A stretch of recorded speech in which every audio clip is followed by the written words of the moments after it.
Capítulo 47. O acusador e o defensor. Deus escolheu Israel para proteger e compartilhar a verdade a seu respeito na terra, e por esse motivo, Satanás decidiu destruí-los.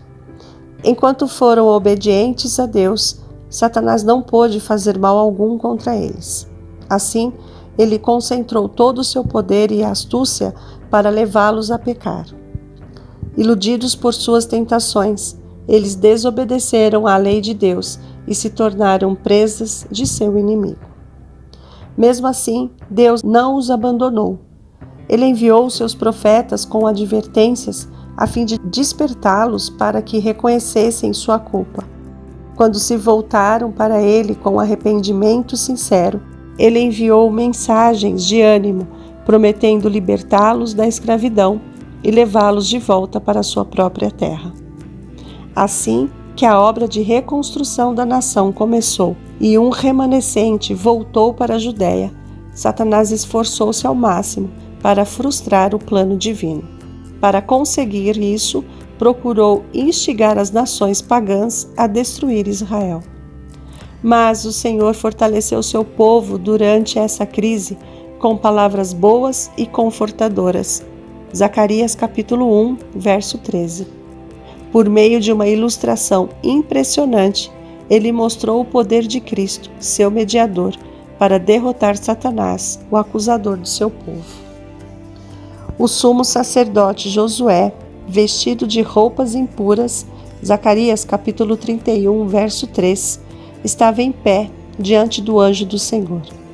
Enquanto ele suplicava a Deus que cumprisse suas promessas, Satanás apontou para os pecados de Israel, dizendo que por causa deles, Deus não poderia voltar a ajudá-los. Satanás afirmava que Israel pertencia a ele e exigia que fosse entregue em suas mãos. O sumo sacerdote não disse que Israel não tinha faltas. Vestido com roupas sujas, que simbolizavam os pecados do povo que ele carregava como seu representante, Josué estava na presença do anjo confessando os pecados deles, mas apontando para o seu arrependimento e com fé descansando na misericórdia de um Redentor que perdoa o pecado. Então, o anjo, que é o próprio Cristo, o Salvador dos pecadores, fez o acusador do seu povo ficar em silêncio, declarando: O Senhor o repreenda, Satanás. O Senhor que escolheu Jerusalém o repreenda. Este homem não parece um tição tirado do fogo? Por causa de seus pecados, Israel tinha sido quase consumido pelo fogo que Satanás e seus aliados acenderam para a destruição, mas Deus estava disposto a salvá-los. Ao aceitar a intercessão de Josué, o Senhor ordenou: tirem as roupas impuras dele. Depois disse a Josué: Veja, eu tirei de você o seu pecado e coloquei vestes nobres sobre você. Então eles o vestiram. O Senhor perdoou os seus pecados e os pecados do povo. Israel foi vestido com vestes nobres. A justiça de Cristo concedida a eles. Apesar dos pecados que Josué tinha cometido no passado, a partir dali ele estava qualificado para ministrar perante Deus e seu santuário. Se fosse obediente, ele seria honrado como juiz ou dirigente do templo e andaria entre os anjos assistentes, mesmo nesta vida. No fim, ele se uniria à multidão glorificada ao redor do trono de Deus.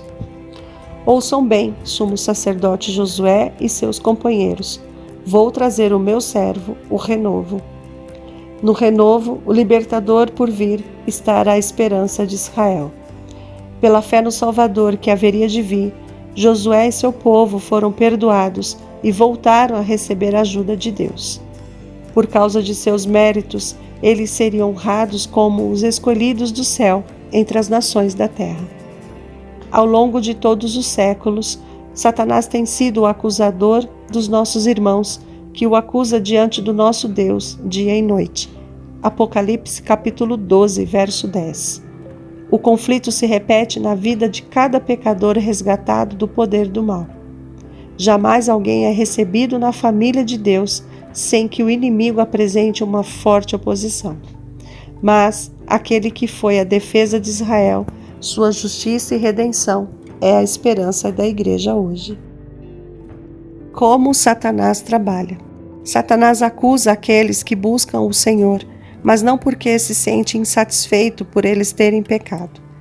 Ele vibra de alegria por seus defeitos de caráter, pois sabe que só pode dominá-los se desobedecerem à lei de Deus. Ele age assim porque odeia Cristo. Ao ver no povo os sinais de que Cristo reina em sua vida, ele trabalha para desviar deles os que aceitaram a salvação. Ele leva homens e mulheres a perderem a confiança em Deus e a se separarem do seu amor. Tenta-os a transgredir a lei e então declara que eles são seus escravos, afirmando que Cristo não tem direito de tirá-los dele. Satanás sabe que aqueles que buscam o perdão o receberão. Assim ele apresenta diante deles os seus pecados para os desanimar. Ele procura fazer com que até mesmo o melhor serviço pareça manchado pelo pecado. De inúmeras maneiras, as mais sutis e cruéis, ele trabalha para conseguir que sejam condenados. Em nossa própria força, não podemos enfrentar as acusações do inimigo. Mas Jesus, nosso advogado, defende todo aquele que confia nele, com fé e coração arrependido. Ele vence completamente o acusador, apresentando os poderosos argumentos do Calvário. Sua perfeita obediência à lei de Deus deu-lhe todo o poder no céu e na terra, e ele declara ao acusador do seu povo: O Senhor o repreenda, Satanás. Esses são os que foram comprados com o meu sangue, são tições tirados do fogo. Ele garante aos que nele descansam pela fé: Tirei de você o seu pecado e coloquei vestes nobres sobre você. Todos os que se vestirem com o manto da justiça de Cristo permanecerão fiéis e leais a Ele. A promessa dada a Josué é dada a todos nós. Se você obedecer aos meus preceitos, eu lhe darei um lugar entre estes que estão aqui. Anjos caminharão ao nosso lado, mesmo neste mundo, e estaremos, afinal, entre os anjos que rodeiam o trono de Deus. A visão de Zacarias se aplica com força especial ao povo de Deus nas cenas finais do grande dia da expiação. O remanescente passará então por uma grande angústia. Os que guardam os mandamentos de Deus e a fé de Jesus experimentarão a ira do dragão e seus exércitos. Mas aqui está um pequeno grupo que tem resistido ao seu domínio. Se ele pudesse exterminá-los da face da terra, sua vitória seria completa. Em um futuro próximo, ele instigará os ímpios poderes da terra para destruírem o povo de Deus. Os que forem fiéis a Deus serão denunciados e discriminados. Serão traídos até por pais, irmãos, parentes e amigos, até mesmo levados à morte. Lucas capítulo 21, verso 16. Assim como Josué suplicou diante do anjo, a igreja remanescente, com um coração quebrantado e fé inabalável, também suplicará perdão e livramento por meio de Jesus, seu advogado. Os fiéis estarão completamente conscientes de sua pecaminosidade e de sua indignidade a ponto de se desesperar. Satanás procura desanimar o povo de Deus. O tentador se aproxima e os acusa.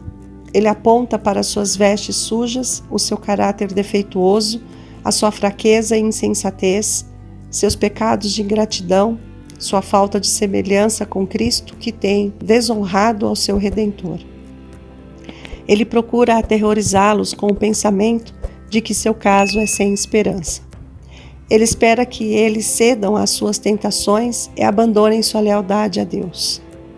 Satanás conhece muito bem os pecados que ele tem tentado levar o povo de Deus a cometer e apresenta contra eles suas acusações. Declara que perderam o direito à proteção divina por causa de seus pecados e que merecem ser excluídos do favor de Deus, assim como ele foi. São estes, ele diz, o povo que deve tomar o meu lugar no céu e o lugar dos anjos que se uniram a mim? Eles dizem obedecer à lei de Deus, mas não têm sido eles amantes do eu? Não têm colocado os seus próprios interesses acima do serviço de Deus? Não têm amado as coisas do mundo? Veja o seu egoísmo, sua malícia, o ódio de uns para com os outros.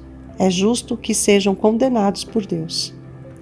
Mas os seguidores de Cristo se arrependeram de seus pecados e buscaram ao Senhor com arrependimento sincero, e o advogado divino os defende. Aquele que foi maltratado ao máximo por sua ingratidão declara: eu dei a minha vida por essas pessoas. Elas podem ter defeitos de caráter, mas se arrependeram e eu as perdoei e aceitei. As acusações de Satanás não são fortes. A chama da fornalha parece estar a ponto de destruir o povo de Deus, mas Jesus os apresentará como o ouro provado no fogo. Suas inclinações terrenas serão removidas, para que Cristo possa revelar perfeitamente sua imagem por meio deles. Às vezes pode parecer que o Senhor se esqueceu de sua igreja, mas nada neste mundo é tão precioso ao coração de Deus. Ele não deixa seu povo a lutar sozinho até que seja vencido pelas tentações de Satanás. Ele punirá aqueles que o representarem mal, mas será misericordioso com todos que se arrependerem.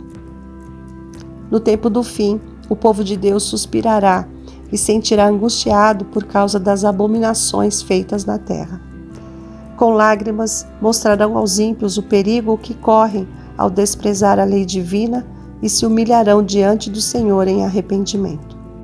Os ímpios zombarão de seus apelos solenes, mas a angústia do povo de Deus é uma prova de que eles estão readquirindo a nobreza de caráter perdida por causa do pecado. É porque estão se aproximando mais de Cristo, porque seus olhos estão fixos em sua perfeita pureza, que discernem com tal clareza a malignidade do pecado. Uma coroa de glória espera os que caem de joelhos ao pé da cruz. Os fiéis de Deus, os que estarão em oração, não saberão que estão totalmente seguros sob a proteção de Deus.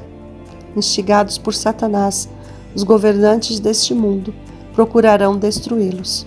Mas, se os olhos dos filhos de Deus pudessem ser abertos, eles veriam anjos acampados ao seu redor.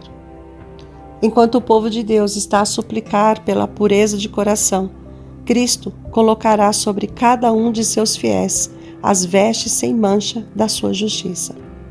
O desprezado remanescente estará vestido com as vestes gloriosas para não mais ser manchado pelo pecado do mundo. Seus nomes permanecerão no livro da vida do Cordeiro. Eles resistiram às artimanhas do enganador. Agora estão eternamente seguros. Seus pecados são transferidos para o originador de todo o pecado. Os pecados serão apagados. Enquanto Satanás insiste em suas acusações, anjos santos, invisíveis, estão colocando o selo de Deus sobre os fiéis. Estes são os que estarão sobre o monte de Sião, com o nome do Pai escrito em sua testa. Eles cantam o cântico que ninguém pode aprender, a não ser os 144.000 que são redimidos da terra. Mentira nenhuma foi encontrada em suas bocas, são imaculados. Apocalipse capítulo 14, verso 5. É nessa hora que as palavras do anjo a Josué se cumprem por completo.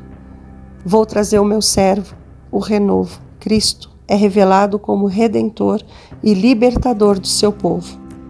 O remanescente se tornou homens que prefiguraram as coisas que virão. Zacarias capítulo 3, verso 8. Quando as lágrimas e humilhação de sua jornada na terra dão lugar à grande alegria e honra na presença de Deus e do Cordeiro.